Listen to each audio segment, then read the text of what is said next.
the prowl that these drivers are going to need today is going to be important. This is a circuit that demands dedication at the highest level. By ease, you could say that this is one of the easier circuits that you find out there on the calendar. That's why a lot of drivers have decided they want to turn up for today's race and they want to prove their mettle. But here at the Red Bull Ring, in its ease, is its complicit difficulty. It's one of the shortest laps we'll have on the calendar. That's why we're going around it 71 times here today. Good morning, good afternoon, good evening to everyone watching around the world. My name here is Jake Sperry. It's the iRacing Grand Prix Tour in the 11th round of the championship. Caitlin Penny alongside with today's action here. Jay Kennedy on the cameras for this one. But here in Spielberg at the base of the Styrian Mountains, this is a track that honestly has a lot of love to it, Caitlin. It's one of those unique style circuits. It is so much about high speed and heavy braking, but lest we forget the only two left-handers on this circuit, which provides the very difficult challenge of dealing with medium to high speed cornering. Yeah, absolutely, Jake. Now that we've left Barcelona, I can finally admit that it is not one of my favourite tracks at all. And this one I'm delighted to be at because it's a refreshing change of pace. You have some wonderful overtaking opportunities here. The track sweeps back on itself through 4, 5, 6, 7. You can see that that climb up the hill through turn 8 at Jochen Rindt, or towards Jochen Rindt turn. It's a very short lap as well, so traffic could come into play. It means that strategy is going to be important, although we say that with pretty much every circuit. And even though you say that it's a relatively easy circuit since there's only 10 turns to get to know, it's still one that can be surprisingly deceptive with its quick flicks, especially at the likes of turn 1. Yes, this is a circuit that definitely does throw a lot of drama out there. That anti-cut curve on the outside of the Niki Lauda curve is one to definitely keep an eye out on over the course of the racing. This Red Bull Ring is going to be a fast-paced challenge, and it's also a circuit that is notorious on its incident point levels. We'll keep an eye out on those as the racing goes on. That's what they'll be dealing with today here, Caitlin. 71 laps worth of racing, 2 tyre compounds they have to use, and DRS available to them after lap 3. Yep, absolutely, and the DRS is going to be so effective here because you have those long straights, because you have that climb up the hill, and also the DRS zones are all directly after each other as well. So if you get a good run going down the start-finish straight, for example, you can very much line someone up into turn 2, turn 3, turn 4, and make the move stick there. So it's going to be crucial, and I would definitely look for overtakes taking place on lap 3 from right at the start.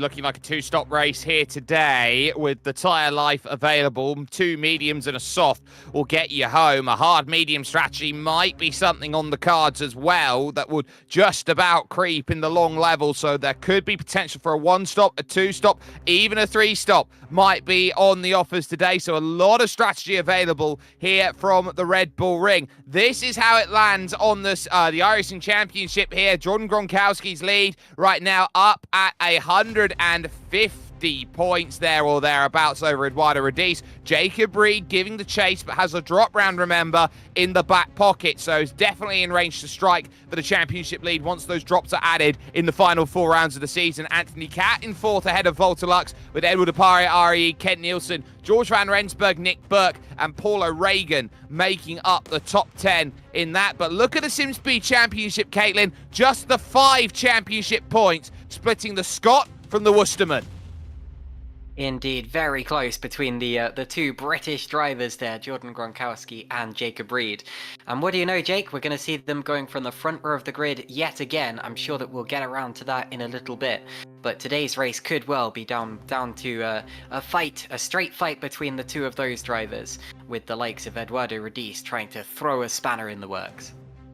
Yeah, Anthony Cat just jumping up inside the top 10. Nick Burke's work has been fantastic. He finds himself now 8th in the championship and really proving that he's got something in there to go and battle. Do not count out for this championship Eduardo Radice. He's still in the picture, back at 65 points there. Everybody out on track then has finished their laps, so we can go to the grid. It is the driver in form, the reigning champion, Jacob Reed, who's got it on pole on a 106.1, but has the championship leader alongside Jordan Gronkowski on that front row. Eduardo Radice will start from third with Connor Pooler. Great qualifying by him. He'll go from fourth position. Sean Fitzgerald will start in fifth. Volta Lux, home soil. Nice to see him back. Car 6, P6. That's where he is going to go. With Ken Nielsen, great qualifying up in seventh. He has Nick Burke for company in 8th place. Florian Kameyer will start this one from ninth, and alongside him, rounding out the 5th row, will be the Brazilian Wesley Batista.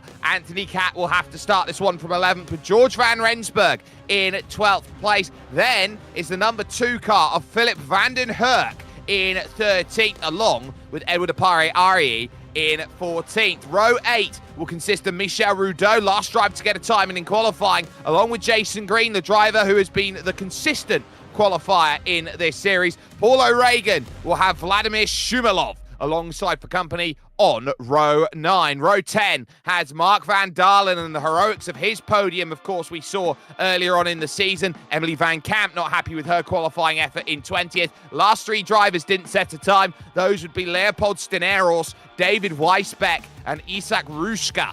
Those drivers who weren't able to put it together. That is a hot track that we've got out there here today. 46 degrees at 3:15, which will indicate high tyre wear over the course of this race, but the track will wear down as this goes on. So you'll get a sense that as that track cools, there'll be a real opportunity for drivers to extend out their stints late. And that's why if you're on a 2-stop strategy, it might pay dividends to be on that soft tyre near the end. Rainbow on the call for tyres. Anthony Cat on hards, mediums for most of the field. Rudo and Gronk on soft tyres then, looking to get themselves sorted. Jacob Reed, I think, is going to be a really interesting picture. He looks like he's on the medium tyres as he looks to get himself ready for racing action too. Of course, it is a relatively short and narrow run to the Niki Lauda curve here today. That's going to bottleneck up this field, and it's so important to have that control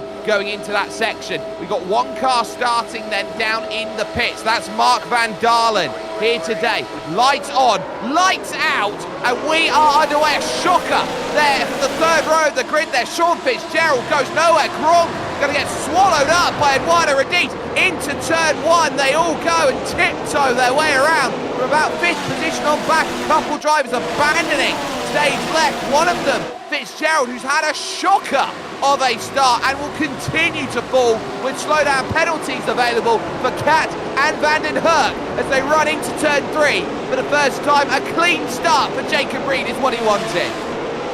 Yeah, Fitzgerald may well drop out of the top 15 here. That was one of the worst starts that we've seen all season. He's got Anthony Cat coming through now, who's the top and only driver that we can see on hard tyres. Side by side are Nick Burke and George van Rensburg. That's in the 9th position. Nick Burke gets out ahead now. The top driver on soft tyres is Jordan Gronkowski, but he's been passed by Eduardo Radice on this first lap. So Reed and Radice lead on the medium tyres. Gronkowski will be trying to fight his way through as quickly as he possibly can to reduce the time loss, as will Michel Rudeau, who is down in 14th position, but the only other driver we can see on soft tyres at this point in time. Now they're crossing the start-finish line to complete the first lap, and it's Reed, Radice, Gronkowski, Lux and Pooler. Yeah, not what the doctor ordered from Jordan Gronkowski. Great start by Volta Lux, up 2 on this one and already into 4th position. That would have been a beautiful start by his standards as these drivers all look to find themselves in line. Paul O'Regan is one of them, looking at the top 10, which is currently housed with George van Rensburg. Watch out behind though, because that is Edward Apari-Ari getting swarmed by Sean Fitzgerald on the recovery. He makes that place and he makes it look quite good. There's Michel Rudeau out there at the moment. He's thinking about, can I have a go? And Edward Apari-Ari down the hill into Rauch corner. Yes, he can. And that was very much, I'll leave you an acre of space and then some. Edward Apari-Ari back down, 2 places lost to 14. And Sean Fitzgerald left an acre of space to the apex, I'm afraid, kicking up some dust on the outside. Of course, he'd already made the move stick and he didn't lose a place, so that's the important thing there. And talking of losing places, looks like Leopold Steneris might be in trouble. There's another driver that seems to have gone briefly missing from our timing sheet there, but there was definitely a driver losing a lot of time and dropping down the order. Anyway, it looks like Van den Herk. and Van den Herk's in problems. He's down in 23rd. Yeah.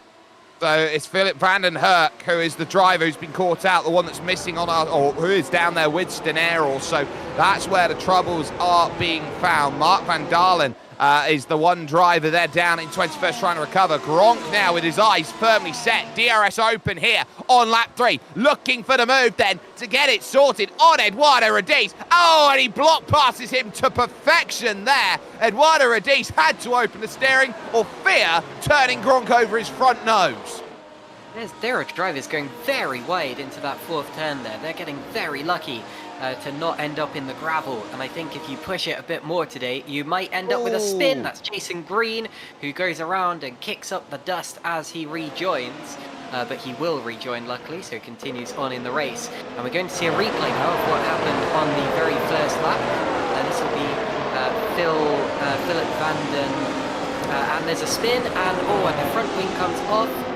Van den Herk through the grass and through the gravel. And rejoins the race. That's Daenerys, actually. It was Van den Herk who ended up being hooked around. Yep, so it's Van den Herk's spin and that mistake getting very unsettled. So easy to do. And there's a secondary look there at a different instance. So easy to happen. That would have been Vladimir Shumilov going around there through the gravel, trying to recover that one back forward. So Vladdy got a lot of work to do in order to push himself back through. And then Jason Green essentially struggles here through turn 4, almost runs up the back there of Anthony Catt. Door is left open and effectively just gets run over. Everything funnels at route corner here, Caitlin, to that one line suits all off of the exit. Makes it so difficult to confirm a pass. I think the drivers have forgotten that there's no sprint race like in the Formula 1 Championship this weekend. They're going at it like there aren't still 66 laps to go, 68 laps to go in this race pretty much. And hopefully they calm down soon. But look at Gronkowski now. He is on the tail of Jacob Reed. He's the fastest driver on the track. Although saying that, we've got purple sectors being set by Fitzgerald and Ruska. But Gronkowski is much, much closer to the back of Jacob Reed than he was. And the move should be expected here, I would say. He's approaching the tail of Reed. You can see the DRS open. He goes up to the inside, and that's a very tight corner. And Reed cuts back and goes back through. Look at that. That's just a case of being a little bit too aggressive. And because of that, where the point and the marker is, Jacob Reed gets DRS to defend on that next straight forward. Brilliantly done by Jacob Reed, and every lap that he can hold up Jordan Gronkowski here is another lap that scrubs those soft tyres and builds more into the advantage of what he's got. Now through Graz corner here, turn number 7, out on track and getting that drive through 8. You then crest the rise and then drop once again for Jochen Rindt. Turn 9 out here on track, and every single place is going to matter right now, and every single overtaking opportunity is there. We've got one car dropping down the order. That's Wesley Batista, who's gone around from 7th place and has dropped a bundle of places. He's gone straight through the gravel over at grass corner, so to speak. But Gronk once again will look at, will he have the ability to make this move? If he can't line it up here through the Munster curve in towards turn 3, he's going to have to try and get the drive off the exit here and really power on forward. He can't get there at the moment. Jacob Reed is just so stoic in his defence. That's the thing with having such a short circuit. It's the joint shortest, pretty much, Grand Prix track in terms of time, along with the Sao Paulo circuit. We're now looking at a big slide. Is that Wesley Bautista going through the gravel? And he's hooked it up. He hasn't managed to spin it, but unfortunately the cars stream through, and that's why we saw him dropping down the order just now. Unfortunate stuff for Bautista, but he is still in this race. Yeah, Batista then getting a massive kick over the curb. There is Florian Kammeier up 3 spaces off the start. He's got his brother in on the radio for him here today, giving him all that he needs. Hendrick, that is, helping him out, and he's done really well to stay with Connor Pooler and Volta Lux in this group, 4th, 5th and 6th. They've got a gap of a couple seconds over to Nick Burke, but once again, Jordan Gronkowski, you've got to keep your eyes peeled on him and what he's looking to eye up and do. He needs to drive off this exit, but he will struggle a little bit for power. DRS is there again, but this time I think he might just be close enough here. Both harvesting the energy in the batteries. There goes Gronk trying to leave it as late as you like. Down the hill, and he's going to get it done. A lot of room given again there this time by Jacob Reed, who realises it's not his race right now to battle him. He's got to wait until later on in this one that he will get the tyre advantage to come back and fight. Yeah, very nicely done from Jordan Gronkowski. It had to be done, and we're about a 10th of the way through this race, so we've got plenty of time still to go, but he loses time. Who's this? Oh, that's a respect. And Van Camp checks up, and Van Camp it's sideways trying to avoid him. They both lose handfuls of time. Very good avoidance from Emily Van Camp, actually. But yeah, that'll be why they dropped down the order. I noticed them dropping, and unfortunately it was a big spin, which will cost them plenty of time. The issue there for Emily Van Camp is that spin was pretty much on the outside of the circuit, and she had to do everything to try and hold up in this one. In this race, though, Jacob Reed cannot afford to sit on his laurels, because look who's there just behind him at half a second, Caitlin. That's Eduardo Radice, who has 7 times this season been on this podium, but has been unable to find the victory. A mistake there through for Radice at Rauch Corner is going to open that gap back up again. But you're getting the sense right now that all these drivers want to get themselves up as high as they possibly can. There is the recovery of Sean Fitzgerald. He's now found Michel Rudeau. This is on for 11th place, all behind George van Rensburg in 9th. Yeah, a little bit of a train forming in the mid part of the track. What I was going to say earlier with how short the circuit is that if you do mess up an overtaking opportunity and your opponent comes back through, you really don't have to wait that long before trying again. But the difficulty then is that your opponent's wise to it, as wide goes Batista, and he almost got passed by Eduardo Ari, who is on the back of the train. You can see Fitzgerald now lining up Michel Rudeau, who has a bit of a lock-up into turn 1. A couple of glitchy, laggy moments, but that is okay. Meanwhile, Gronkowski sets another... Oh, doesn't quite set the fastest lap of the race. He was 5 thousandths of a second off.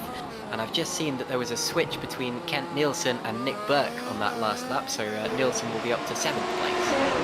Yeah, we'll get a look at it now. Straight down the hill, turn 2, the Munster curve, which is known as the money corner, and then up into turn 3, which used to be called Ramus corner.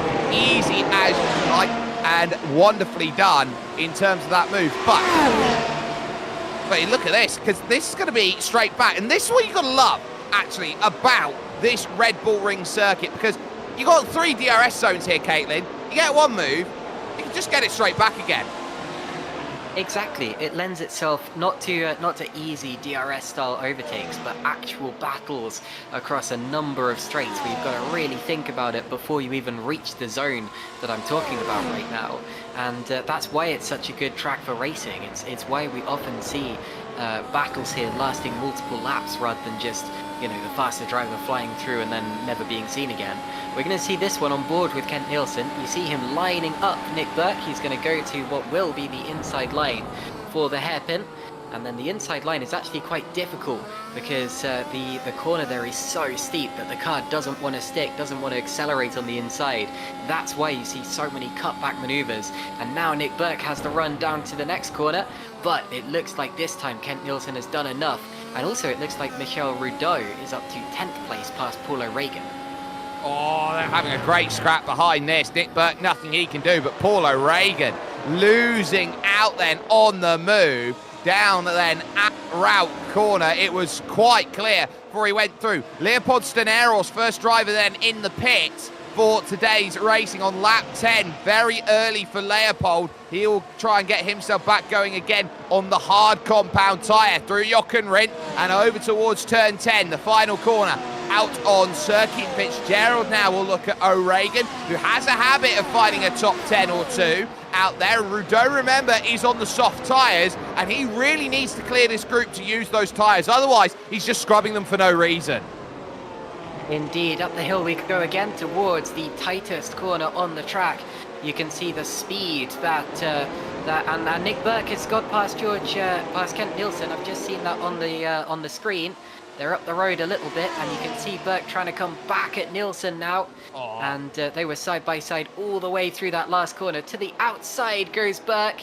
There is grip out there, but you have to be careful your opponent doesn't force you wide, very wide behind in the little scrap are Rudeau, O'Regan, and Fitzgerald. Now we go through the left-handers, the only two proper left-handers on the track, unless you count the so-called turn 2, which really isn't a corner at all.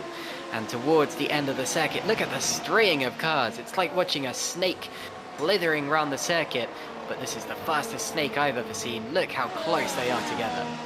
It's 6 in this train at this moment in time, and every time they head down the hill at turn 2 and get that uphill braking zone for turn 3, there is always a sense that moves can and will be done.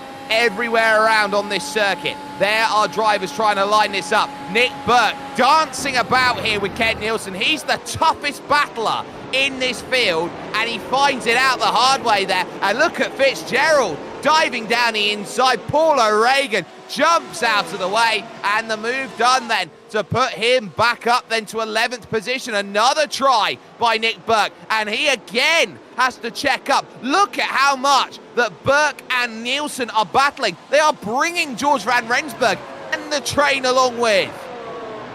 Yeah, it looked as if Nick Burke was trying to sell a dummy to Kent Nielsen there. Made him think that he was going to duck to the inside to see what Kent Nielsen would do about it. In the end, Nielsen did exactly what he should have done, which was hold his line on the inside and force Burke to go the long way round. But had he panicked and given Burke the space, then Burke would absolutely have come through. Now we head into another DRS zone, one of 3 continuous DRS zones on this circuit.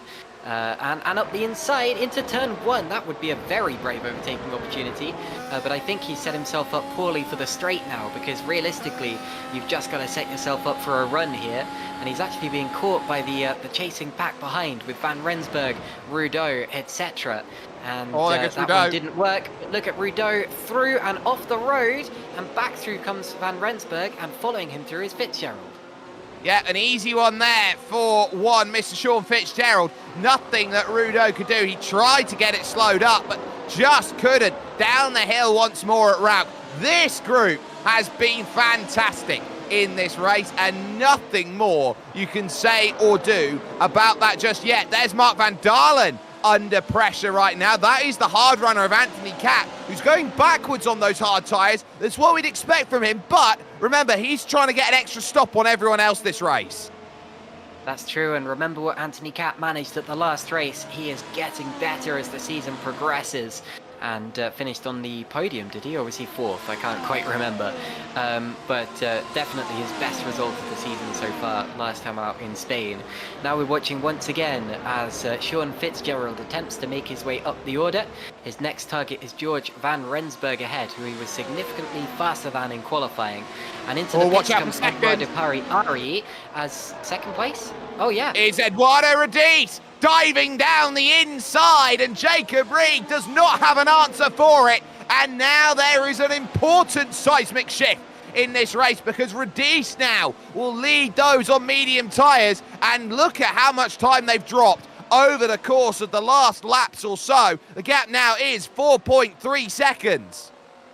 It'll be over that. That was in the last checkpoint before they went side by side. But yes, absolutely. Gronkowski is doing exactly what he needs to do now, pulling away and setting laps close to his best every single lap around. Except for that one, apparently. He was about a second down. Yeah, he had an off. But anyway, he had an off, did he? Well, I tell you what, the gap now is 4.5 seconds between himself and Eduardo Radice. It could have been more, but even so, that's what he needs to be doing. And we've got someone in the pits, have we? Paul O'Regan, potentially? Well, we're going to see a replay.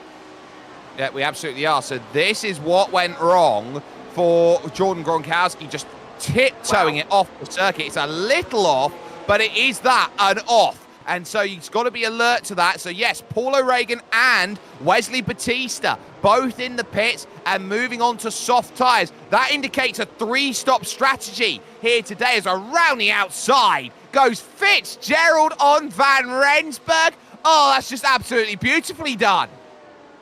Yeah, they're side by side wherever you look now. Nielsen and Burke were continuing their ding-dong scrap over 7th place. And Nielsen has it for the time being. But behind them, Fitzgerald up to 9th, Van Rensburg is 10th, Rudeau is 11th now. And I tell you what, the second place runners were very close that last time through as well. Through the last checkpoint, just 0.2 of a second. And we're about to see what Fitzgerald was able to do on George Van Rensburg. He brakes later, he goes around the outside. He's lucky that Van Rensburg has the grip on the inside to avoid spearing into him. But that's how you make the move stick there. And now we look at Radice and Reed in second. We do, because Eduardo Radice will not feel like he's got that much comfort, and running a bit wide off of the exit might just open the door up here for Jacob Reed. He might look down to the inside. Is there going to be a defence here from Eduardo Radice? There isn't. Jacob Reed, though, doesn't have the confidence on the brakes. How often have we seen that before? Jacob Reed is normally not one to shy away from a pass, but he does so there down the hill. I'm very confused as to why Anthony Catchett pitted, being the first driver, the only driver to start on hard tyres. He's on the mediums now. So I'm thinking that maybe he's attempting to run to the end of the race on those tyres, because that's all I can think. I think he's just failing on the strategy. I don't think he's got confidence in those hard tyres. As there's a little look down the inside. Mark van Dalen now trying to eye this one up on Emily Van Camp. She holds station lovely. David Weisbeck is the one watching on. His first start of the season, had a few starts last year, but you really are getting that sense that drivers are trying to work out what they need to do. I just simply think that Anthony Cat has had to bail on the hard tyres because that's simply not worked for him in that opening run. Bizarre. Well, that doesn't... and into the pits in the background there was David Weisbeck. But yeah, that doesn't bode well for the likes of Leopold Soneris, who has gone onto hard tyres after a very early pit stop. But yeah, Weisbeck into the pits. The leaders have stayed out for the time being, although we have seen some pitters further down. And Rudeau is now up into 10th place once again, and he just passed George Van Rensburg over that 10th position. There they are down the straight.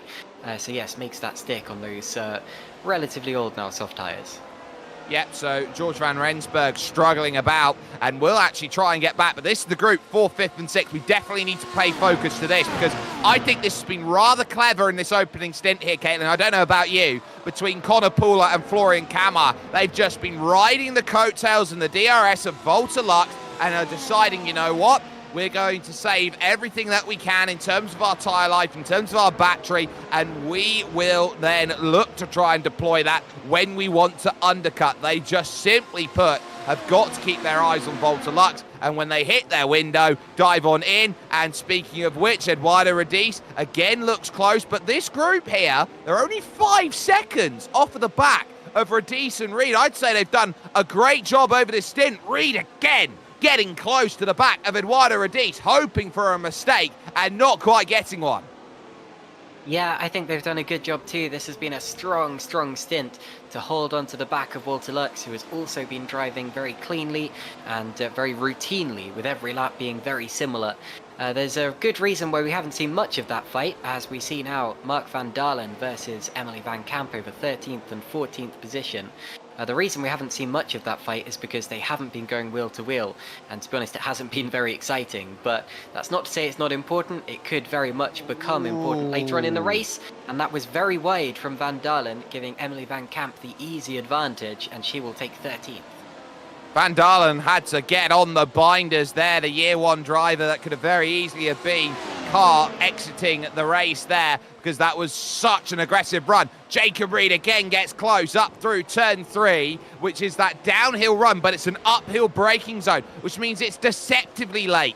How late you can break down at that section. But now over towards Rauch, there's another thought about it, but watch out for Sean Fitzgerald making moves. He dives down the inside of Kent Nielsen. He'll pick one up for his troubles. He's doing wonderfully to get this back. He's proving he's got pace.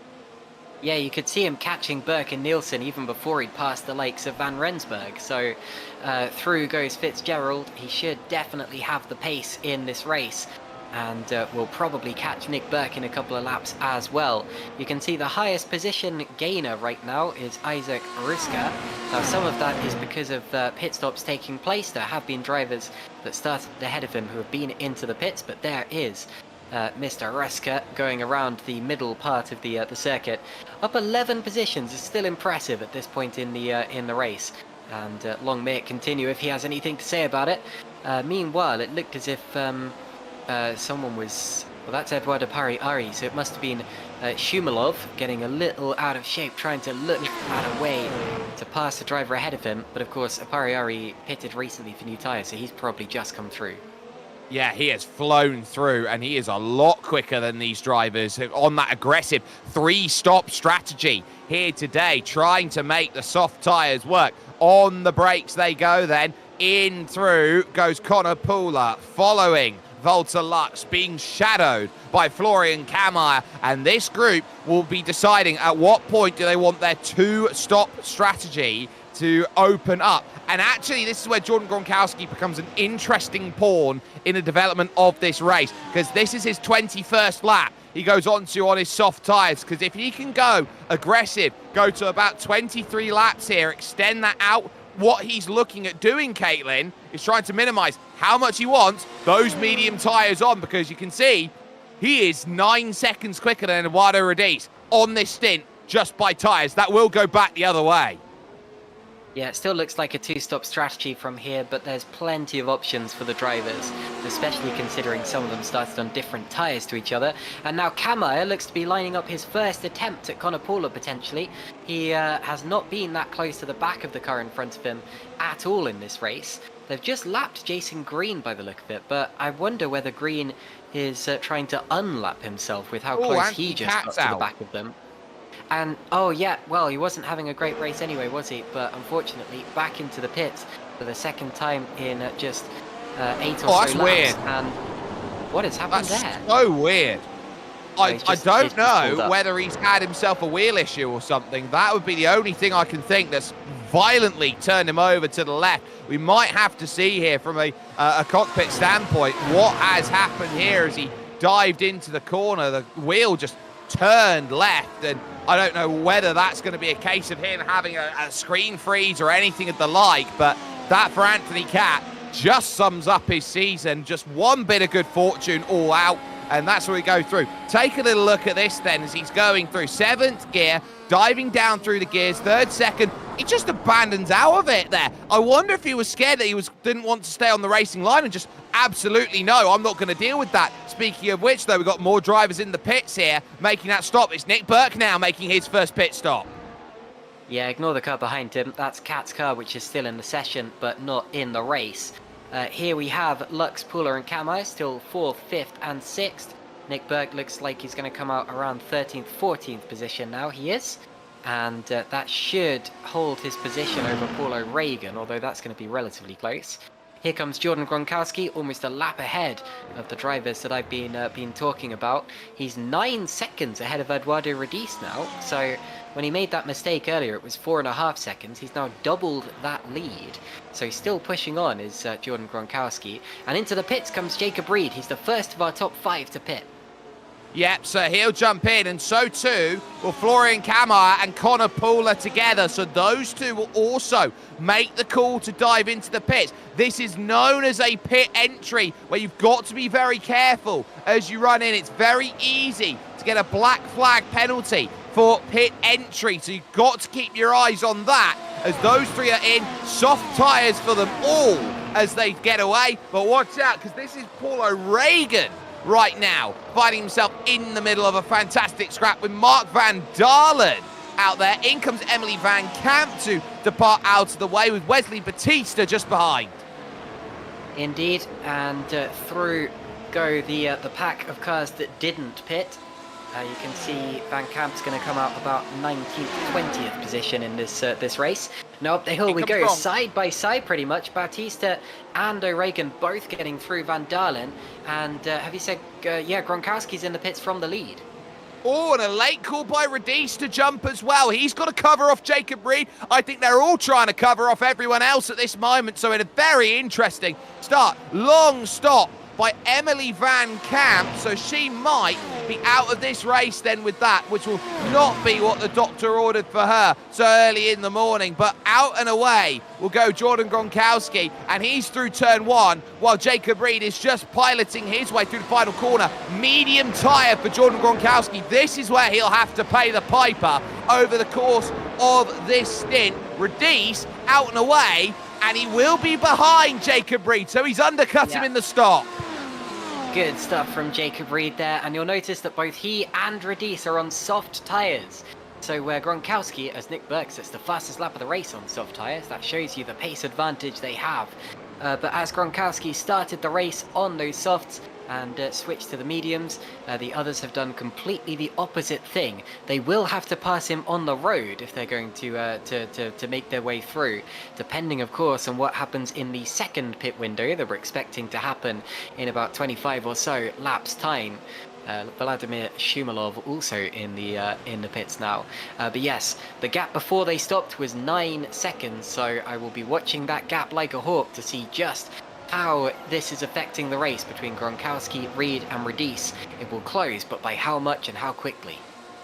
Yeah, we are getting word that Emily Van Camp was caught speeding in the pits. That's why the pit stop was 40 seconds and so long, and that's late from Isak Ruska to dive into the pits away from those in 3rd, 4th and 5th. And Michel Rudeau on his soft tyres also jumps down into the pits. It is such a tough entry into the pits. You've got to really slow it down on the racing line, dive over to that inside, and it's a late pit line because it's such a short pit lane. So you're up at 150, 160 kilometres an hour, trying to get it desperately slowed down, diving through the final corner, Caitlin.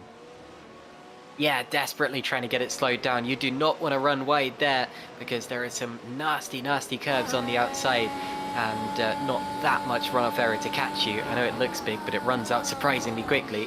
Here's Florian Kammer on the back still of Conor Paula. These two have made their stop, and it has made basically no difference to where they were in the race. Nick Burke now passing Eduardo Pari-Ari. Now remember, before this all happened, Burke was right with Kent Nielsen.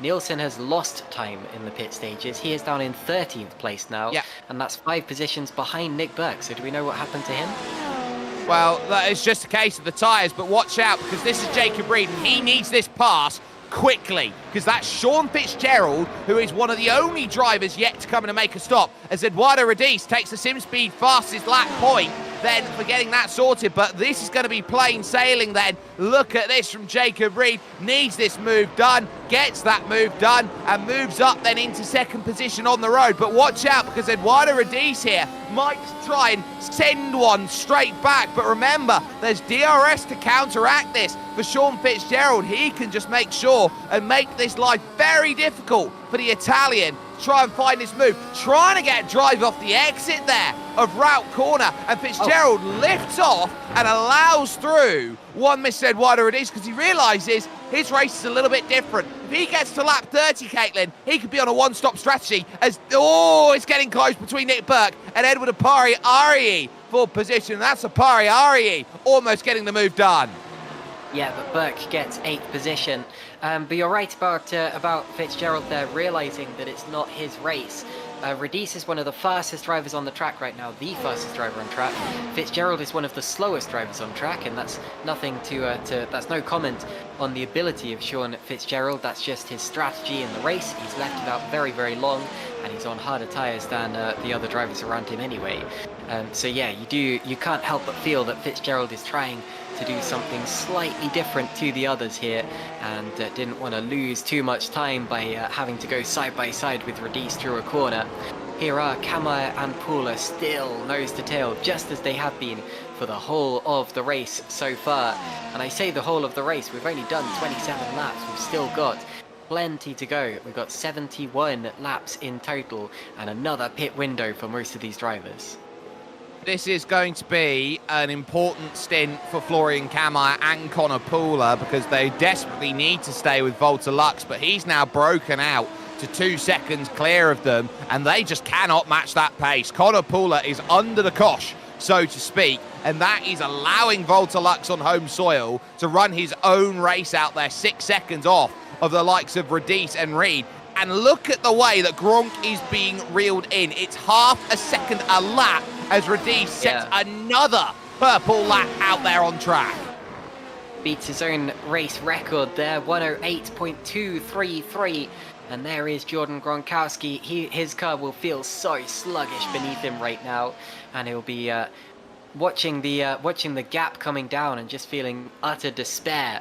He has to curb that despair though, because like I said before, there is a long way to go in this race, and he has to understand that he does still have the advantage, the track advantage that is, and the ability to hold off Jacob Reed from behind. Radice though, not only is he the fastest driver on track, and not only is he going to be a threat to Gronkowski later, but he's actually a threat to Jacob Reed in the immediate future, because he's now within half a second of him.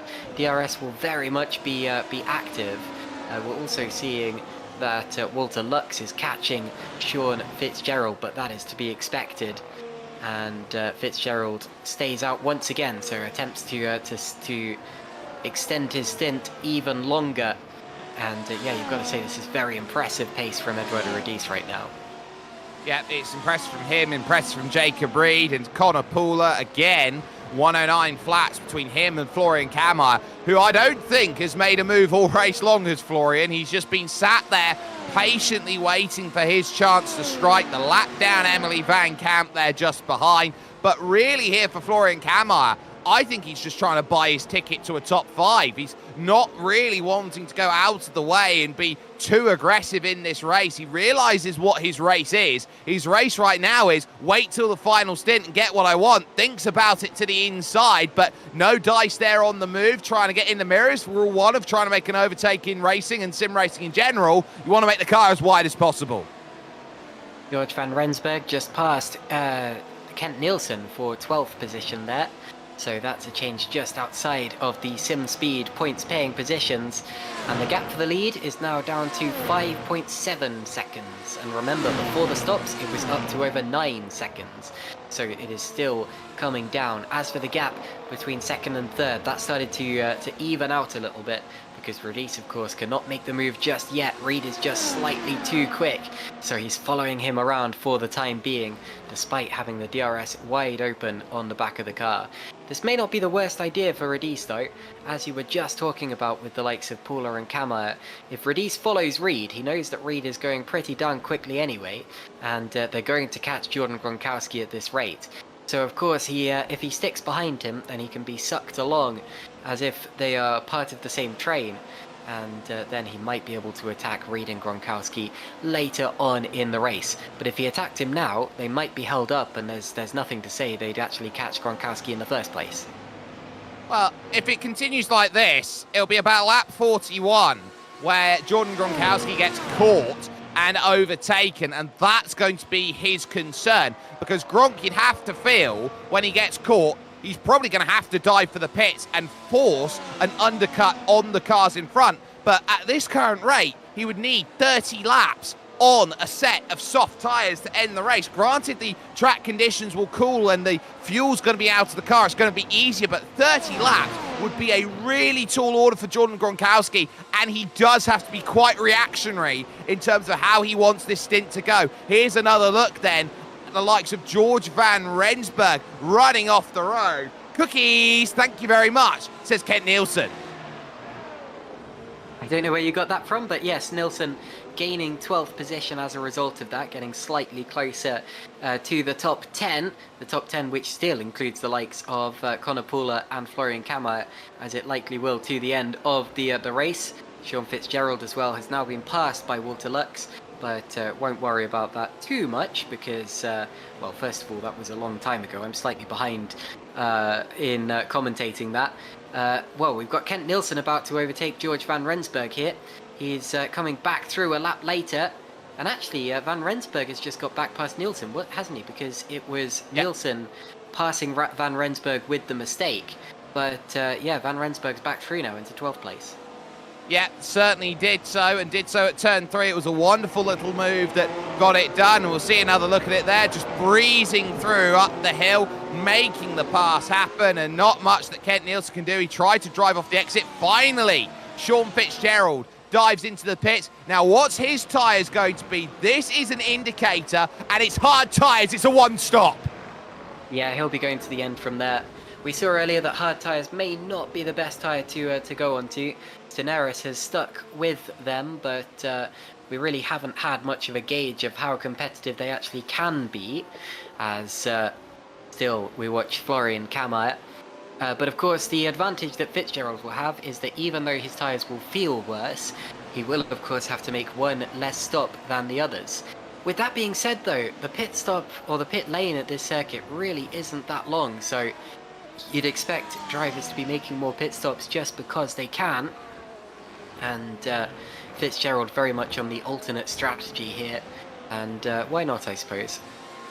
And that's almost a second on that lap. Jacob Reed finding some beautiful consistency. It's Gronk who cannot get the consistency there. Look at his laps there, almost 0.3 of a second slower on that last run through compared to the laps prior. And Eduardo Radiz is also taking that time out as well, because he is just tagging along with Jacob Reed in this one. Remember Radiz, 7 podiums, no wins. He's looking for that win on his 8th podium, and he will need to beat these top 2 in the championship. And if he wants to fight for the title, he's got to beat these 2 drivers regularly and take the points here and there. In comes Michel Rudeau right now, and I think this is going to be the reason why, as a massive moment as he dives through. I don't think that's a planned stop.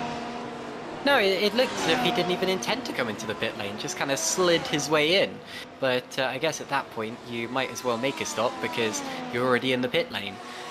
Through there go Radice and Reed, or Reed and Radice in 2nd and 3rd position, respectively. And you've got to also consider at this point in the race. Unsafe pit entry as well. Oh no. Oh, that's so unfortunate, because again, I don't think he intended to do that, and he certainly, even if he did intend to pit, he wouldn't have intended to enter sideways. That's a bit strange.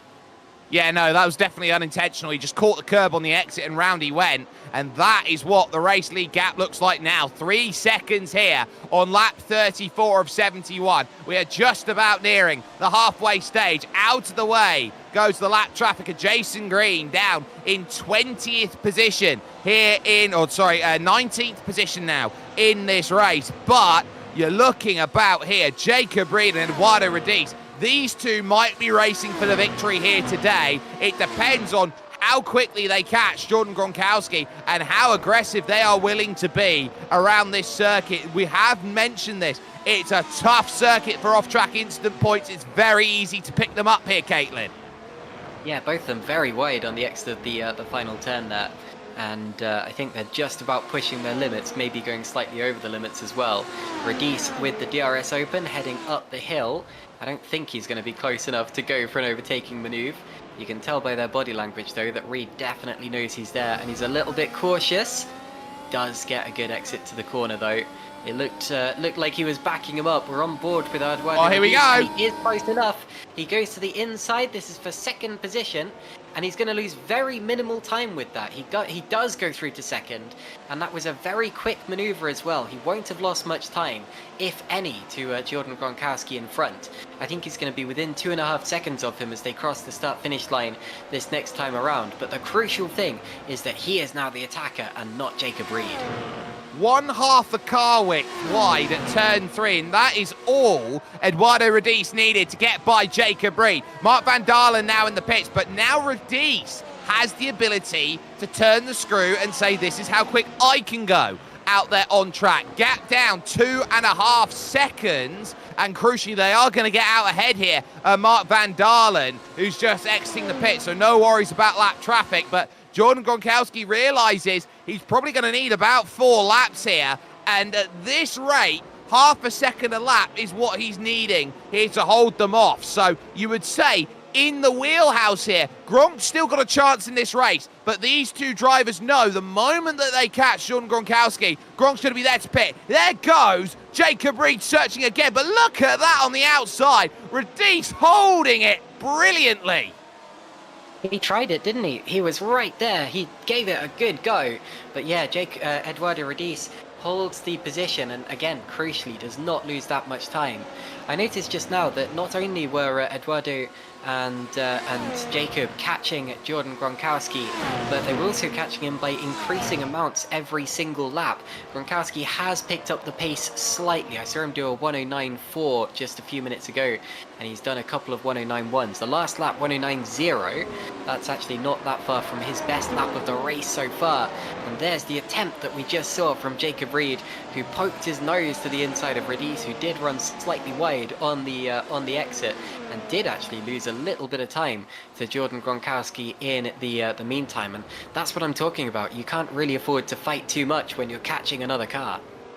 No, you really can't. And that is why Jacob Reed's got to be choice when he decides to make his moves in this race. He'll realise that he'll need the pace of Eduardo Radice here in this one, because Gronk is a threat for the race win today. The top three in the championship on the podium as things stands, and they have been sharing the podium a lot, these three, this season. And you really get that look around and say, well, what do you have that connects all three of these drivers? And they are just on it here in the mid-phase of this season. These three have stood up and said, we are the ones that will be counted, trying to get what we can over the course of this race. So we'll see how it goes for these drivers as they continue on. 2 seconds now, the gap between Gronk and Radice, and you got to look out, because that is Kent Nielsen right now with the black and orange mechanical flag for damage, which indicates he must dive into the pits.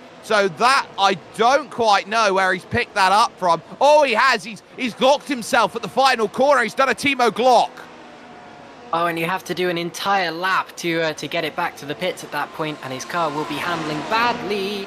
And there's the impact, and it would have bent the suspension and bent the steering. The front wing had a couple of seconds to figure out whether it wanted to fly into the undergrowth or not, but he continues on in the race. And now it looks like he is in the pits now, as is Wesley Bautista, interestingly. That might be scheduled, because of course he did not have the same incident, and someone else came in just in front of them. No, I think it was just those two. I'm just getting distracted by the timing screen changing. But yes, meanwhile, the lead gap is down to 2 seconds. It's not going to be long at all before Radice gets into the DRS range. No, it's not long at all, 1.8, and he will desperately want to get in at 1 second, because they are very close in terms of their runs out there at this point. They will realise they will be all on the same strategy at the end. It's a two-stop, and they all end on the soft tyres. And this may be a bit of a learning curve here from Jordan Gronkowski, as wide goes Eduardo Radice, just about gathers it back up again. But you've got to have a sense here that Gronkowski finished his last race that we had here, of course, in the iRacing Grand Prix Tour on the medium tyres, and that completely took him out of contention of the podium. And it was his first time off the podium since the season opener. So you get the sense of what does he want after Barcelona? Well, he'll finish this race on the good set of tyres, and that gives him a better shot of victory. These three are definitely the top three in the championship, as you were saying before, not just in terms of the standings, but in terms of class as well. Here we go up towards the end of another lap of racing. We're over the halfway point now, with Gronkowski leading by just about 2 seconds from Radice, and 1.8 seconds as they cross the line that time between Gronkowski and Radice. Reed third, Lux fourth, then Paula, Kama, Burke, Apariari, O'Regan and Van Rensburg. The top driver on hard tyres right now is Sean Fitzgerald, and of course the only top 10 driver on medium tyres is Jordan Gronkowski, who's hanging that car out. And again, Radice not quite as comfortable in that corner as Jacob Reed is, and that might actually give Reed a chance, because he's got the DRS wide open now. He's getting towards the back of, and he goes up the inside, and Jacob Reed may well go back through into second position here. Radice is hanging it on the outside. He might have the inside for the next corner, but no, because there's a little kink which gives Reed the advantage. Now, I wonder whether that slight wind change out there is playing a little bit to the way that the braking marker's there for Eduardo Radice. It's moved from a westerly wind to a southwesterly wind. as is part of iRacing's new weather system, and as such, Radice's braking marker might be affected by a couple meters here and there, and that might be a difference maker here in this one, with Jacob Reed picking up the move and realizing, yeah, I've got to make this move, because Radice can't thread to turn 3 out here on this circuit over the last 2 laps for Toffee. Yeah, indeed. The wind will definitely affect something like that if it's strong enough or even unexpected enough in a weird direction or whatever. And you got to remember that this circuit is on the side of a hill. The wind sweeps down here just like it sweeps off the back of a Formula One engine cover, just because of aerodynamics and the way that that fluid works. And as a result of that, you can find yourself with a wonderful headwind coming up into that corner that makes your brakes and your aerodynamics work perfectly, or you can find yourself being pushed up the hill in a way, and possibly even pushed sideways. But whatever the case, Radice did make a couple of mistakes there, a couple of laps in a row, allowing Jacob Reed to go back through into second position. It has also given Gronkowski a little bit more of a gap than he had a lap ago, but now Reed can attempt to pull that gap in as he once again runs wide at the final corner, and the gap as they cross the line is near enough exactly 2 seconds. Well, this is the key. Those soft tyres will now start hitting the cliff, so to speak. The mediums take a little bit longer to reach that point. So for Jordan Gronkowski, he realises his tyres are going to be good for longer, and they've burnt all the life out there for Jacob Reed and Eduardo Radice, so that at the point where they're racing now, it's even. I would even say to the point, Jacob Reed might be the driver, or Eduardo Radice even might have to be the driver who pulls the pin and tries the undercut to get track position, as Edward Apari will pit with 30 laps to go, either make this a 3-stop for him or a 2-stop with a long 30-lap stint on his softs. He may be fine on 30. We'll just have to wait and see. Plenty of time still to go though, just under 30 laps to go in this race, with Apari emerging from the pits now on a new set of soft rubber. Now, 30 laps on soft rubber possibly would not have been doable from the start of the race. At the end of the race though, the cars are slightly lighter, they're less demanding. They push the tyres into the track a bit less than they would have done at the start of the race. And now we look at Bautista versus Weibach, and Apari coming through as well. Shumalov is the Petronas AMG liveried car at the back of that train. Right now we got Apari and Weisbeck side by side. Shumalov taking advantage. They're still going to be side by side on the exit, and nearly into the gravel goes Weisbeck. That is a good one from Weisbeck then, making sure that he stayed out of the way of those two jumping through. Apari then getting what he wants. Paul O'Regan into the pits. He had a bit of contact with Paul O'Regan on that last lap with George van Rensburg, so keep that in mind heading towards the end of this race. O'Regan in on the softs.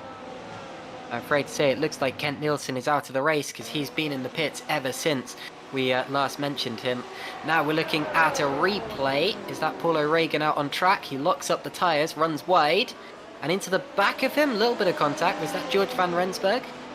Yeah, that would have been. So that's the contact, very small, but enough to force the strategy there. 1.3 seconds now the gap. Jacob Reed, fine, I'll do it myself right now is what he's in at the moment. But Eduardo Radice might just want to be the thorn in his side, closing right up to the back here and saying, well, I might want track position to dive into the pits here. That might be what I'm looking at next in terms of the next move going forward. They are right on that limit of the pit stop window, and Radice will close up but won't make the move.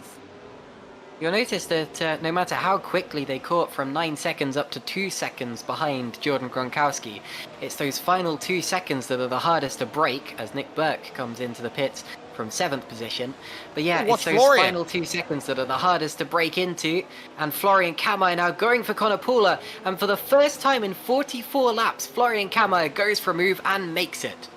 And that was an important time to make that happen, because he has romped away there from Conor Pula, just lulled him into a sense of security, and done there. In comes Gronk from the race lead, and now he will make the first decision on the soft tyres. I was not expecting that as the choice. No, it's a good call from Gronk. He can go to the end of the race on softs from here. He will be faster than the others. And now he's going to make the others think, what am I going to do next? Do I react to this? How do I react to this? And yes, it does mean, of course, that Gronkowski's going to run a longer stint at the end of the race. And might get a bit of traffic here, actually, because he's come out behind Connor Paula. So that's not entirely as he would have planned. And we'll have to wait and see how that goes. Yeah, I'm not entirely shocked that Gronkowski pitted first, because even though these two were fighting amongst themselves, they were very much also fighting with Gronkowski, just in the long-term scheme of things. Well, this is not great for Gronk now as he realises that he's got to find a pass on Connor Pooler. There is Jacob Reed on screen. That's what Gronk's got to deal with. Down the inside at turn 7. Oh, you don't see many of those. And Gronk dispatching of the move. One in, one out. Reed in, Radice stays out. Jacob Reed is in the pit, so Eduardo Radice takes the lead, I think for the first time today. And Reed and Walter Lux in from third as well, and there's Connor Paula, who's just been passed, so that's a good time to pit for him. Gronkowski has a little bit more clean air. He flies past the likes of Walter Lux. There's Jacob Reed on pit exit. What's the gap going to be? Gronkowski will have it, and there's a car coming through as well, although I think Van Kamp gives them space. Doesn't look like she's going to attempt to attack Jacob Reed. Very courteously stays out the way. I think she could have come through if she'd wanted to there. But yes, and the gap between Gronkowski and Reed looks to be about 2 seconds, just as it was before the stop. Well, it's now 1.3. Now Eduardo Radice is the question here, going out an extra lap longer. Of course, we'll have the freshest tyres of anyone running forward, has the fastest lap, stays out another lap. So Eduardo Radice here, I think, is trying to play the overcut, feeling out what do I have compared to my rivals here in terms of pace. That's going to be the question in terms of what he does compared to Gronk. Just looking at his last lap, 108.5 in fresh air. Jordan Gronkowski rounding the final corner now of turn 10. The short run over towards the line, 107.8. This might be putting Eduardo Radice in a little bit of jeopardy here. He was 7/10 slower on that last lap. He's got to pit this next time around, otherwise he'll drop off the back of this net leading duo. And I think what he's got to hope here is that Florian Kammerer holds up Jordan Gronkowski badly, because if Radice was to pit right now... Sorry? Or the spinning Mark Van Dalen. Oh, did he spin? He did, and he'll get out of the way. Okay, well that's good to see anyway. The getting out of the way part, that is. But yes, here's a replay. We're about to see what happened to Mark Van Dalen up into turn 3. And as he accelerates out of the corner, the rear is going to come away from him. That's because of the steepness that I spoke about before, and the fact that you're going from such a slow speed area to such a high speed area. And into the pits comes Eduardo Radice now. If he'd pitted before, if he pitted 2 laps ago to react to the others, then he would have come out in 3rd position. I think he will still come out easily in 3rd though, so what he's got to hope is that the other two get held up in traffic so he can get onto the back of them. The other two are going to come around the outside of him now. There he is on the exit of the pits. Where is Jacob Reed? Has he gone through? I think he has, hasn't he? Yep, so through he goes, and they've been split by Florian Kammerer. That's not Well, no, Kammerer's pitted as well, so Florian out. So Gronk leads, Jacob Reed second. Radice has lost 2 seconds then at this point. And Radice has a half spin and nearly puts it in the barriers. And that is him out of the race win battle, you'd feel at this point.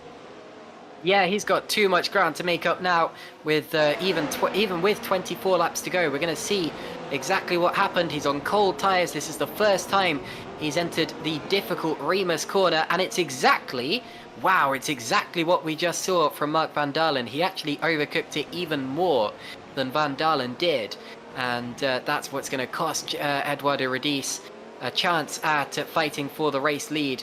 Obviously, we are still calling it way too early, but you really can't recover from something like that. We've now got a battle for 10th place between Batista Cineras and Apari Ari, as Gronkowski sets the fastest lap of the race and is immediately beaten by Jacob Reed. These two are absolutely flying out there. They're in the mid 107s, and the top time so far is a 107.694. This might also be over an extra point, remember, because if you finish in the top 10 and you score the fastest lap, you get an extra point to your name. It certainly is, and Jacob Reed realises that he can stem a little bit of bleeding. He'll only lose 6 championship points if it were to finish like this. But of course, if he jumps ahead, he'll gain a bit more. Edward Apari we go on board with right now. This is trying to get past the hard runner, Leopold Steneros, who remember pitted in about lap 10 here in this race. It was very early on that stop. It's a long way home on a one-stop strategy, but this is to move into 11th place. Edward Apari, P12. This is the corner that's caught out a couple of drivers these last couple of laps. I wonder if there's maybe a wind flying in from the right, but they make it through onto the X of the corner. And this is a move now. Apari up the inside and into 11th position, as we expected that he would do. And a nicely done move there. Like I said before, he won't lose too much time in that, if any. Oh, I tell you what, judging by the lap times as well, I think Reed may have made a little mistake in that second sector. Gronkowski's second sector was maybe 2 or 3 tenths faster than... Oh, I tell you what it was traffic. Look, he's having to get past another car. He is. It's Vladdy Shumilov that he's trying to find a way through, and he is not getting any love with any of the lap traffic out there at the moment. Jordan Gronkowski finally dispatching there, and it stays at an awkward 1.2, and Fitzgerald, coming off of his hard tyres then, is down in the pits. He'll go on some softs to finish. He doesn't like the fact that he's on those mediums, so keep an eye on that. He's converted to a 2-stop, but 1.2 seconds. Jordan Gronkowski, for all that he is, a 2-time David Leslie Trophy winner, a Jock McBain Memorial Trophy winner, a BMRC Trophy winner, and a 2-time Scottish Formula Ford 1600 champion, realises that Jacob Reed is the real deal behind him. The reigning champion wants the championship lead, heading to Silverstone a week from today. Which will be the halfway point in the season, of course. Jacob Reed very nearly within a second. He won't get DRS this time around, but look how close he is. As they crossed, and I think there was a little twitch from Gronkowski on the X to Remus, but on the as they crossed the start-finish line that last time around, the gap was 1.009.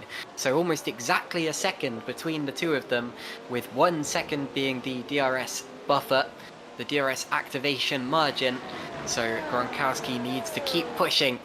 And of course, with 21 laps to go, pushing is a dangerous thing to do. Your tyres might well go off towards the end of the race, but he's got to risk it, because otherwise Reed's going to come through well before then.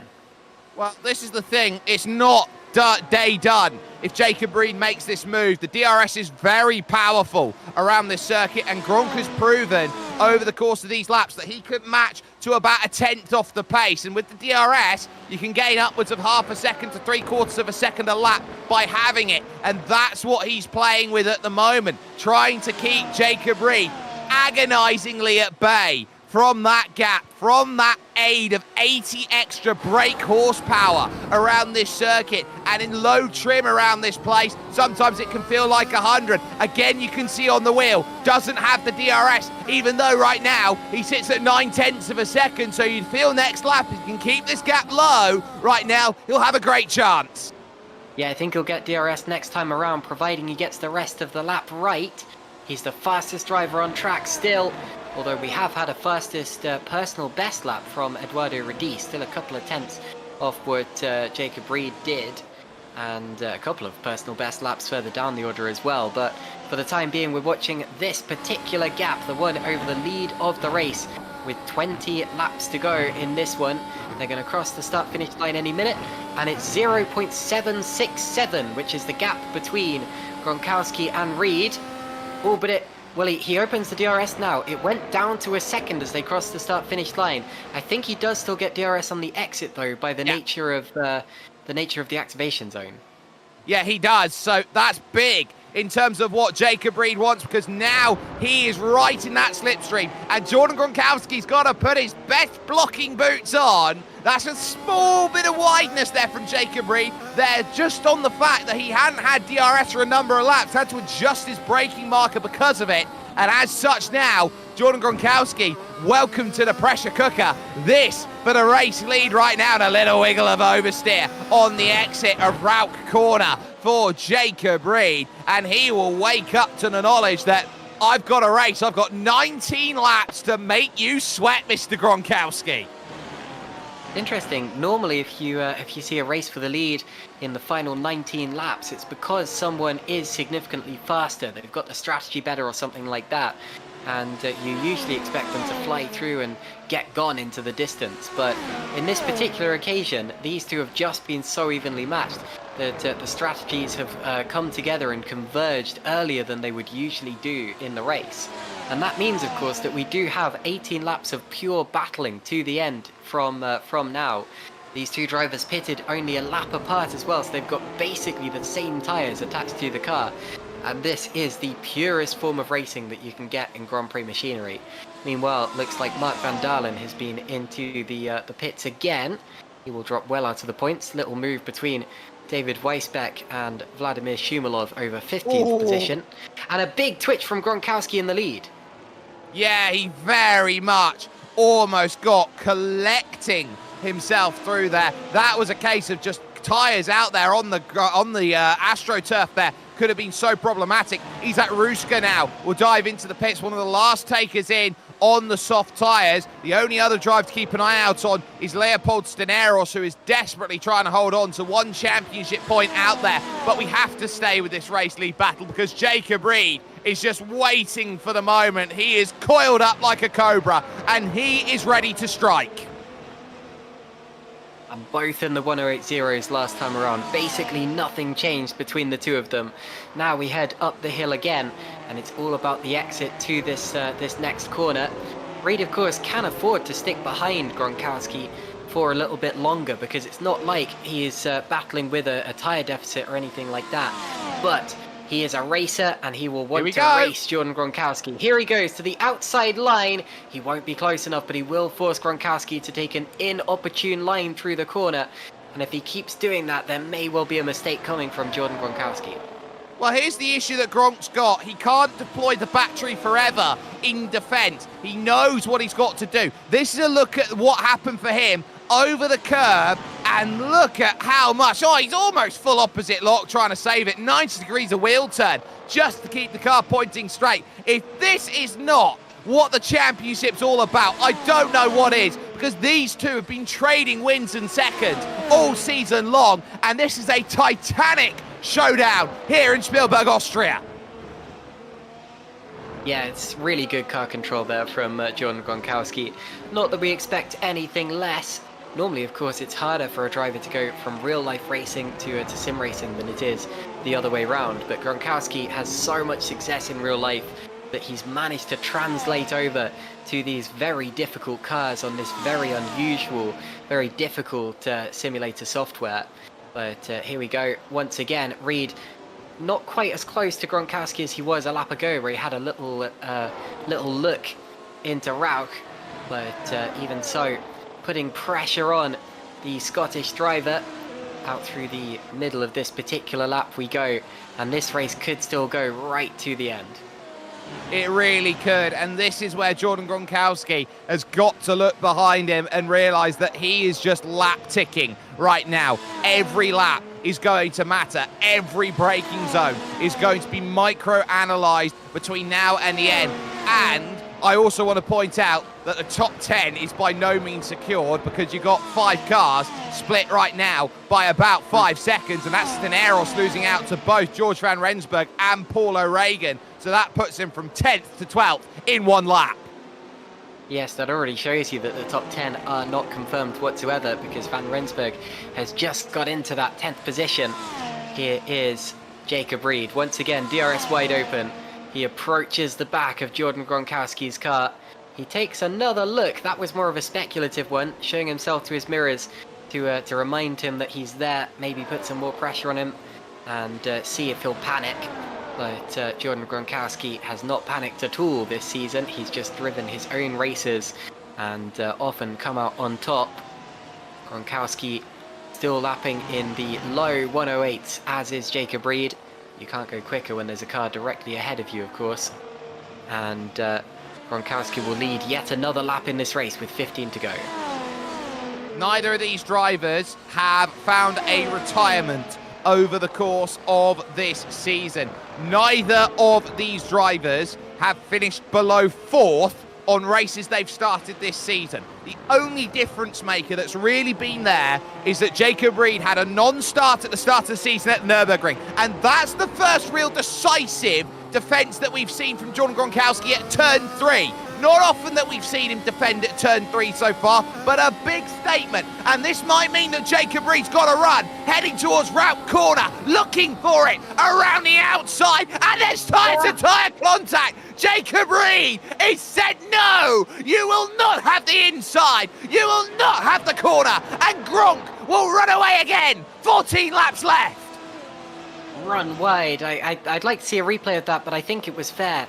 And that all started because Gronkowski got a little bit twitchy over the curbs on the outside of the exit of turn 1. Gave him a really bad run up towards turns 2 and 3, and that is why he had to go defensive. Now we're going to see a replay of it from a different angle, and this is the contact that just occurred between the race leaders. So Gronkowski on the inside, Reed on the outside. Gronkowski says, well, since I'm on the inside, it's my responsibility to decide when we turn in.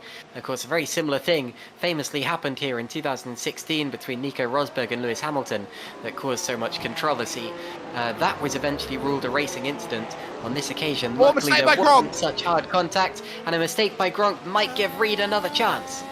Yeah, this might be a fantastic run here. Gronk just going a little bit too deep at turn 3, and we'll do it again on the next lap, will we? No. So Jacob Reed taking that time once again, saying I'm not going to get through like that, but he's now got to find a decisive pass, and every single lap now is going to really matter in the long and short of this. This is going to feel like Chinese water torture hours for Jordan Gronkowski. Every lap is going to feel like an eternity. And taking it back to what we said at the very start of this broadcast, this is why we commend this track so much, that it lends itself to racing like this, that it's not easy to pass, it's not impossible to pass, it's somewhere in the middle, and even if you do make the pass, they can get it right back again, as there was a little move there. Was that O'Regan on Fitzgerald? There was a move in that part of the order. I noticed as well that Eduardo Pari passed Wesley Batista a lap ago. Yeah, this track really does have a back and forth to it. The first sim race I ever won was at this circuit, without meaning to do an obnoxious self-insert, and the race was very much like this, but in classic Formula 3 cars that slipstream perfectly. And talking of slipstream, look at Jacob Reed with the DRS wide open once again, just looking for a way past Jordan Gronkowski, and he'll have 12 more opportunities. Well, you wonder with that contact, is there any unalignment of the steering wheel there, that if the suspension's taken any bit of beating, that will be what Jacob Reed worries about next. They are so sensitive here, this machinery. It looks like it's okay in terms of how it looks. It's pretty much dead level as he goes through, so keep that in mind as he now looks to try and make these moves and gain these one extra place, which is the difference here today, Caitlin, of whether you walk out of the Red Bull Ring first or second in the championship. Oh, that's true, isn't it? Yeah, this'll decide the lead of the championship, heading to Silverstone, which is the halfway point in the season. So for the pride, I suppose, of going into the halfway point saying that I led the championship up until then, not that that is the main target of this season, of course, they will be thinking long game, but even so, these two will want that advantage, and Jacob Reed has the advantage of slipstream and DRS, but Gronkowski has the advantage of track positioning, which he uses to his advantage once again. The gap between the two is still half a second heading into the middle part of this particular lap. 11 laps to go. Yeah, ticking them off one at a time. All that is being done in this race. There are not many worries out there. I do need to point out that Michel Rudeau is down on pit lane and has been for the last couple of laps, and as such, his race is pretty much done as well. I think he's had issues at turn 1, which is why that he's had himself out of this race. But we still focus on Gronk. We still focus on the likes of Jacob Reed, because these two right now are proving that they are putting on a showcase. And Jacob Reed, taking a couple laps here, is always trying to see if there is a small mistake, trying to get narrow on the exit to get the drive, because he knows Rauch's the decisive corner. Turn 3, formerly Ramus, is always going to be a place where you've got the opportunity to strike back. How late do you want to make the move? Not yet. Still got time yet, though. So with 10 laps to go, oh, very wide there, but with 10 laps to go, Gronkowski still leads by just 0.3 of a second over the last checkpoint from Jacob Reed. Eduardo Radice is in third place, still dropping back from these two, I'm afraid to say, by about 0.3 of a second per lap, and Radice is 8 seconds back. He will not have a chance of winning this race from this point. Fourth place is Walter Lux, driving a bit of an anonymous race, but that's okay. He's on his own. He'll score a fourth place finish unless something very unusual happens. Florian Kamar is fifth. He's been fighting pretty much all day with Conor Paula, but now has an advantage of 5 seconds over the orange car. Nick Burke is in 7th position. Eduardo Pari-Ari is in 8th position as of just a couple of laps to go. And this is the fight for 9th place now between George van Rensburg and Wesley Batista, who is in 10th position. You know. And Van Rensburg is 9th, Batista is 10th, and behind them Fitzgerald, O'Regan and Staneris having their own little scrap. Watch out for the lead! Of the points position. Jacob Reed going to the inside, oh, there's no room there! And just about bails out of it. Jordan Gronkowski giving him a car width. That was all he was allowed. Wow, we will have to take a look back at that. We unfortunately missed the start of it, but Jacob Reed definitely had another attack there, heading up into turn 4. That's clearly the place where he's at his strongest, which makes sense, of course. It's at the end of the 3 DRS zones, and he can take full advantage of all 3 of them. So if he's going to make a move, it might well be into there. The problem for him, of course, is that Gronkowski's wise to it. He knows that that's the most likely place to attack. And so he's heads up driving every single lap into that corner on the exit of turn 1, both of them avoiding the big sausage curb on the outside. Reed will get the slipstream and maybe he'll try again this lap. Well, surely he's got to go again this lap. Now looking towards the inside here at turn 3. Doesn't force a movement out of Gronk, who goes slightly deep again. This is the closest he's been all race long. Jacob Reed trying to get to the inside. He's not there. He's going to have to go the long way here. And he's already had contact once. Try this way. Contact front to rear. Straight on's going to go Jacob Reed. Gronk holds still. Goodness me, it's like a TCR race out there as they're nudging each other off the line. Gronkowski still holds the lead. Fair or foul, I'm sure they'll debate it later, but we're going to see a replay. That's the previous lap with Reed taking a look at Gronkowski and not managing to make his way through. It's the next lap that's really frenetic. Here we go as they cover each other off, make wheel-to-wheel contact, and Reed is forced to run wide and over the curbs to avoid spinning his car off into the gravel and into the wall. But Gronkowski's lead now is 7.5 of a second across the line. Reed still has the DRS and he's got to do it all over again and hope for better results. I tell you what, Jordan Gronkowski is being as liberal as he can with the law in this race. He realises he is right on the finest fine margins, and any lesser driver than Jacob Reed would be out of this race already. Van Rensburg and Fitzgerald have been side by side for a couple of corners now, and they passed Wesley Batista a lap ago. Looks like Fitzgerald might have that particular position. Was that a yellow flag I saw flashing on the screen there? Hopefully not, but I thought they were just going through a little yellow flag zone. But anyway, Fitzgerald is now 9th, followed by Van Rensburg, and Batista, unfortunately, has dropped out of the top 10 in the last couple of laps. Well, now you've got to put this question forward here, Caitlin.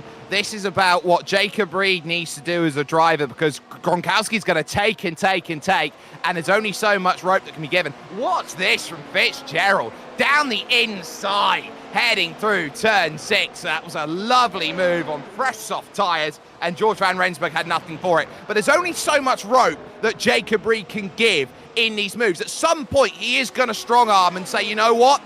It's going to end in an accident between us, or does he decide to just let it go today and know that he has got 13 more days where he can battle for victories and take them away on pure pace?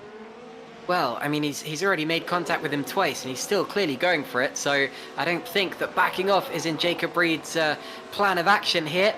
There he is, heading into turn 4. But no, I really do not think he's going to let Gronkowski run away with this one by any means whatsoever. Gronkowski and Reed separated by half a second that last time around.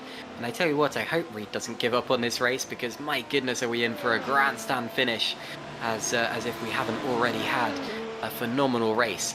You say that this is going to end in tears. I thought it had. You know, when they made contact that second time, it looked as if Reed was going to go around. It looked as if Gronkowski was going to have his front wing taken off. Eduardo Rodis could still win this race.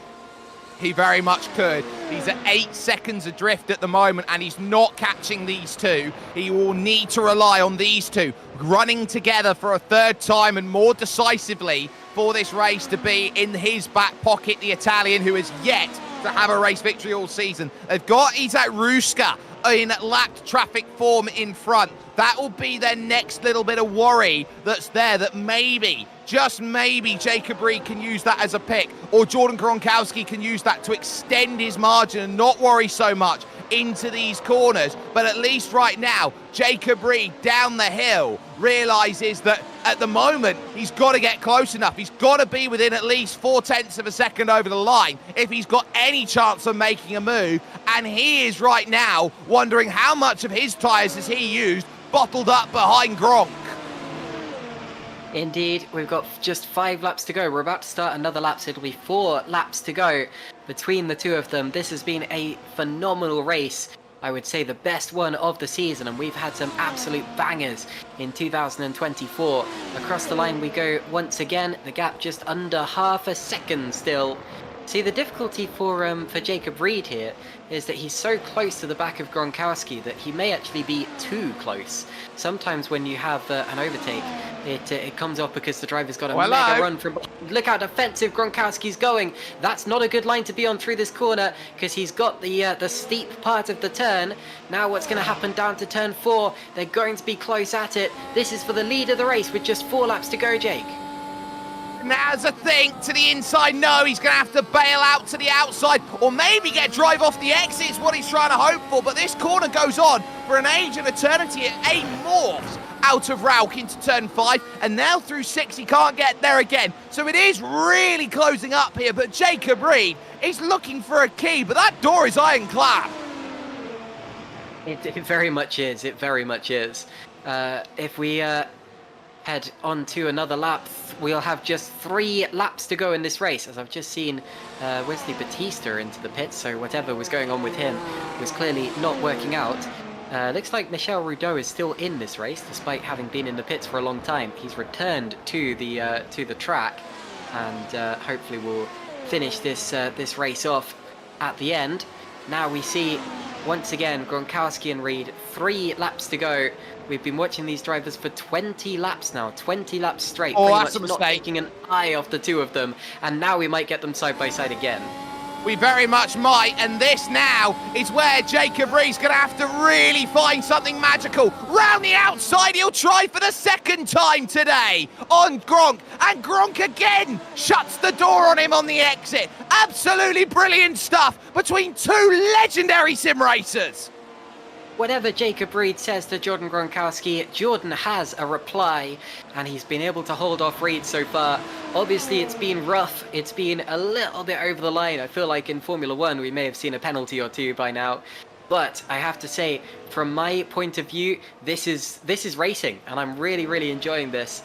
And I don't think that any driver here has committed a proper foul, and Jordan Gronkowski deserves to be in the lead with the defensive drive that he's showing.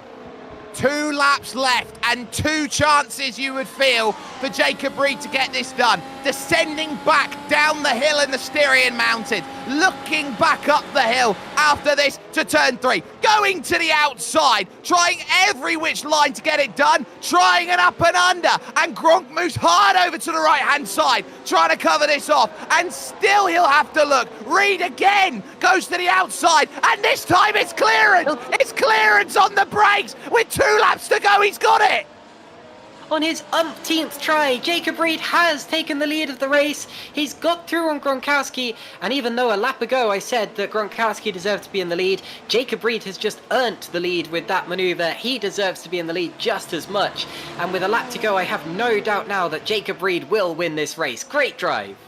It's not over yet because Gronk will have DRS. We haven't seen how quick Gronk's been in a straight line. We haven't seen him this race. One-on-one, trying to find this move. But he waves the white flag, and it's all to play for at the Red Bull Ring. 6.5 tenths of a second. What have you got, Gronk, to hold this one back? Jacob Reed with a lap and a half to go, taking the race lead away, but Gronk will not give this one up, and he will use the DRS along this stretch, hoping he can close it, and close it he will, right up to the back, and he needs drive, and both drivers get none of it, and it's Gronk who gets less, and now there's just half a lap remaining here for Jacob Reed to try and hold off for what is one of the great races that we've had here in the iRacing Grand Prix World Tour. He has been bloodied, he has been broken in this race, but he has not given this one up as Jacob Reed. He started this season with an on-start, knowing that it was his PC that cost him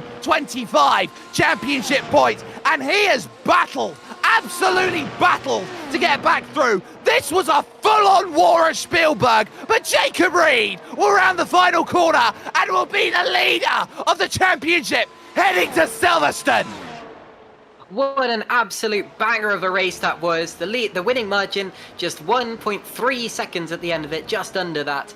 Eduardo Radice takes third position, and he gained quite a lot on these two towards the end of the race, but that, of course, is to be expected when you're fighting that hard. This is the fight for 8th, 9th, and 10th still going on. We'll watch that as I read through the order of cars finishing. Walter Lux has finished in 4th position. Connor Paula will be 5th. It looks as if we've got... well, it's still very much up in the air between this bunch. Nick Burke will finish in 7th position, and then of course Apariari should finish in 8th, providing he can hook up the last couple of corners. But on that last lap, you saw Gronkowski fishtailing a little bit out of turn 3. And that was just over enthusiasm. He knew that it was his last chance. He had to get the best exit to the turn that he possibly could. So he stamped on the accelerator, but a little bit too much. The car twitched, and that is what sealed the deal for Jacob Reed, who won this race in terrific form. And it has been the best Grand Prix that I have seen on the iRacing simulator all year long. 13 drivers only will finish on the leading lap, but what a titanic scrap between the top two in the championship, Jacob Reed and Jordan Gronkowski. And we've still got 13 rounds left of this season. It is by no means done, but this is the first time this season that the reigning champion has taken the championship lead. Jacob Reed gets it done. 1 hour, 22 minutes, 24 seconds. Wins by 1.1 over the line, over Jordan Gronkowski, who tried everything to hold that off, but needed 2 less laps in today's racing. Eduardo Radice will take a well-deserved podium here today. That third is going to be his 8th podium here without victory found. Walter Lux will take 4th ahead of Florian Kammerer. Great drive from him today in 5th ahead of Connor Paula, and Nick Burke 6th and 7th. You got Edward Apariari picking up 8th place. He would just about hold off the late charging Sean Fitzgerald, who was doing everything he could to convert on his 2-stop. George Van Rensburg would be the last driver rounding out the top 10. Over the page, Paul O'Regan just on the wrong side of the top 10 today, but he finishes ahead of Isak Ruska and Leopold Steneros, who were there in 12th and 13th. A lap down for Wesley Batista, Vladimir Shumilov, Jason Green, David Weisbeck, Emily Van Camp, and Mark Van Dalen. It would be retirements, though, for Michel Rudeau, 15 laps away from the end of this race, and as well as Kent Nielsen, Anthony Catt, and Philip Vanden Herk having himself a retirement then very early on in this race. We have talked about it, Caitlin. We head to the home of Formula Racing. There is simply no greater mecca out there for Formula Racing than Silverstone, the inaugural Formula One Grand Prix held here. Yeah, Grand Prix is held every single year at Silverstone. Obviously not every year since 1950, but every year in the modern era of Grand Prix racing. And long may that continue, because Silverstone is truly the home of Grand Prix racing. And I can't imagine a better place to meet you in just 1 week's time. And you can catch that with us here at SimSpeed TV. If you haven't had the chance to already, like, share, subscribe, watch, just watch. This was sensational sim racing, and quite simply put, the two best drivers in the iRacing Grand Prix World Tour putting together a simply amazing showcase of sim racing. If you need any better introduction onto what makes this series so amazing, just watch that final battle over the last 20 laps on repeat, and you will have your answer on what makes this series so great. The Red Bull Ring delivers once again a championship lead for the first time this season for the Worcesterman, Jacob Reed. And he knows that he does not want to relinquish that one bit. We will see you in 7 days because we're heading home to toast to England. We will see you at Silverstone.